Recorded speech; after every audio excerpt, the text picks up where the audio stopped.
आपकी तैयारी ठीक नहीं चल रही है, आप नहीं पढ़ पा रहे हैं, तो किस तरीके से आपको अपनी पढ़ाई को, अपनी तैयारी को किस दिशा में ले जाने की जरूरत है, क्योंकि पैटर्न बदल गया है, बहुत सारी चीजें बदल गई हैं, लेकिन हमारे पढ़ाई करने का तरीका, हमारे गणित और इंग्लिश को टाइम देने का तरीका अभी भी वही बना हुआ है। अभी भी हमें लगता है कि शायद गणित से सिलेक्शन हो जाएगा, जबकि ऐसा नहीं है। अभी भी हमें लगता है कि इंग्लिश से सिलेक्शन हो जाएगा, जबकि ऐसा नहीं है।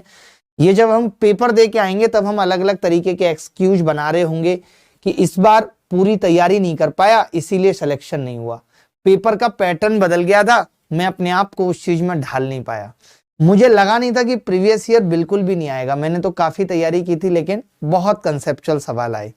आता मुझे सब कुछ था बट वक्त कम पड़ गया। जो पढ़ा था मैंने वो बहुत कम आया और जो मैं नहीं पढ़ के गया था वही सबसे ज्यादा आ गया। जीएस मुश्किल आ गई, मैंने ध्यान नहीं दिया था, मैं बायो छोड़कर चला गया था। कुछ लोग कहेंगे सब कुछ आता था लेकिन पेपर में पता नहीं अजीब सी घबराहट हो गई, महिलाएं कहेंगी, और मैं इसलिए पेपर पूरा नहीं कर पाई। कुछ लोग कहेंगे पेपर तो बहुत सरल आया था लेकिन कैलकुलेशन मिस्टेक बहुत हो गई मुझसे। कुछ कहेंगे पेपर जैसे ही खुला मेरा तो दिमाग ब्लैंक हो गया, मेरे को समझ में ही नहीं आया कि करना क्या है। कुछ के अलग बहाने होंगे, कल रात सो नहीं पाया था, ठीक तरीके से नींद नहीं आई इसीलिए पेपर में दिमाग काम नहीं करा। कुछ कहेंगे कि शुरू में 2-3 सवाल बहुत आसान लग रहे थे देखने में, मैंने उन्हीं को अटेम्प्ट करने में समय खराब कर दिया, बाद में समय मेरे लिए कम पड़ गया और मैं आते हुए सवाल भी नहीं कर पाया। कुछ कहेंगे कि पेपर में ऐसे सवाल आ गए जीएस में तो नेपाल से पूछ लिया, पाकिस्तान से पूछ लिया, जबकि हमेशा पूछ रहा है, हम तैयारी नहीं करेंगे लेकिन पेपर के बाद ऐसे बहाने देंगे। ऑब्जेक्टिव पेपर है, बहुत सारे लोग तो टिक करने में ही मिस्टेक कर देंगे, बोलेंगे मैं लाइन से सवाल करते जा रहा था, लास्ट में मैंने देखा कि इंग्लिश में मैंने जितने भी सवाल टिक किए वो टिक हुए ही नहीं, मेरा सिस्टम बहुत स्लो काम कर रहा था।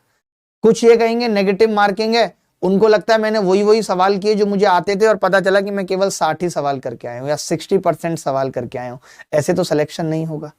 कुछ कहेंगे स्पीड बहुत कम थी, पूरा पेपर ही नहीं हो पाया। कुछ की रास्ते में बस खराब हो जाएगी, 2 मिनट सेंटर पे लेट पहुंचेंगे, उनको एंट्री नहीं मिलेगी। कुछ को एक दिन पहले बुखार आ जाएगा, सर्दी जुकाम खांसी हो जाएगी, अपना ख्याल नहीं रखेंगे, फिर पेपर में अच्छा परफॉर्म नहीं कर पाएंगे। लेकिन मैं ये बताना चाहता हूँ, ये कहना चाहता हूँ कि nobody is here for your excuses. तुम्हारे बहाने सुनने के लिए यहाँ कोई नहीं बैठा है। ये मैं पहले से इसलिए बता रहा हूँ क्योंकि पेपर के बाद इस तरीके के बहाने बच्चे देते हैं।